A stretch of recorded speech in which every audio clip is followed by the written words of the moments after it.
Okay, so our today topic is craniofacial development from subject of pediatric dentistry. We will be following book will vary.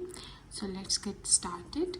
The first topic we will cover is facial development. So when a person or a body develops, it develops the first thing to develop is their neural crest and branchial arches, from which it further develop. So when branchial arches develop, we all know they are in 6 in number, and they are separated by outside by branchial grooves and inside by the pharyngeal pouches. Inside they are separated by pharyngeal pouches, and by outside they are separated by branchial grooves. So the first branchial groove and the first branchial pouch, they contribute for the formation of auditory apparatus and Eustachian tube. And at the end of the 4th week, it further develops and progresses, and the frontal process of the body. The two kind of thickenings occur in the frontal process when it further develops. The thickenings are known as medial nasal process and the lateral nasal process. They continue developing, and from the first pharyngeal arch, the maxillary process develop, which fuse with the medial nasal process to form the upper lip.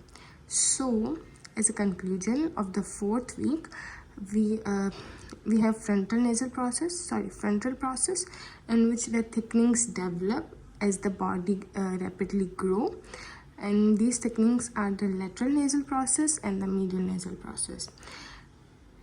Then from the first pharyngeal arch, maxillary process develop, which fuse with the medial process and the nasal process to form the upper lip.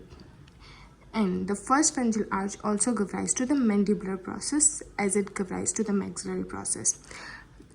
What the mandibular process form? It form the lower lip. Okay, the maxillary process form upper lip and fusion with the medial process and the nasal process, while the mandibular process form the lower lip, and they both come from the first pharyngeal arch. Then the medial nasal process. The medial nasal process gives rise to the incisor teeth and the primary palate. This is all about the 4th week. What happened in the week 7? In week 7, there is development of the secondary palate. Now, how the secondary palate form?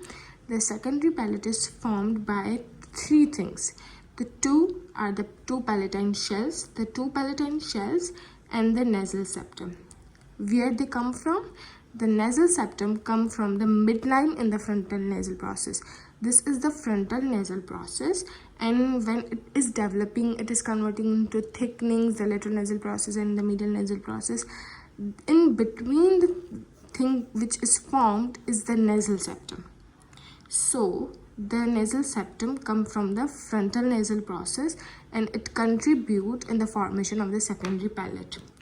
And the 2 other things were 2 palatine shells.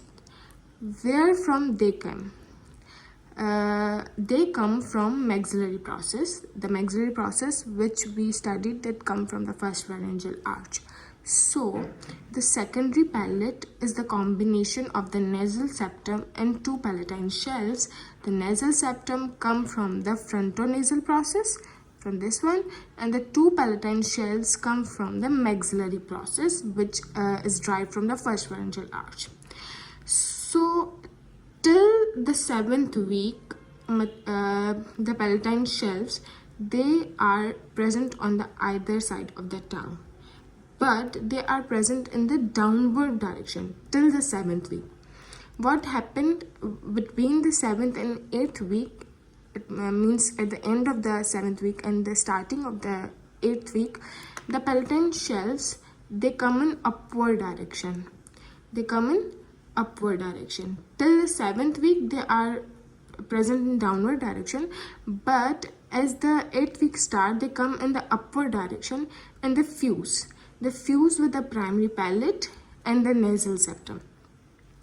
For their fusion to occur, actually the palatine shells are covered with a epithelial lining. So for their, when they come in the upward direction and for the fusion to occur, this epithelial covering need to disappear. And how it is disappear? It disappear by the process of apoptosis. Okay, so they come between the 7th and 8th week. The palatine shells elevate, they come upward, they fuse to primary palate and nasal septum, and for their fusion it is necessary for their epithelial covering to disappear, which occur by apoptosis. Now the question arises that why these shells elevated? Why these shells elevate? So the answer is not confirmed yet, but it is believed that the glycosamine glycans, there is high concentration. Their concentration increases, which result in increased attraction of water, and increase in turgidity, which result in the elevation of this shelf. So this is believed that it is due to glycosamine glycans high concentration. What occur if these palatine shells fail to fuse?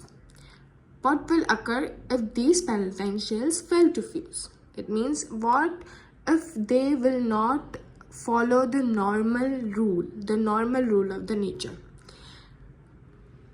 It will result in abnormality. If anything which does not form in normality, it will result automatically in an abnormality. So what occur if the shells don't fuse? They will result in a cleft lip or a cleft palate.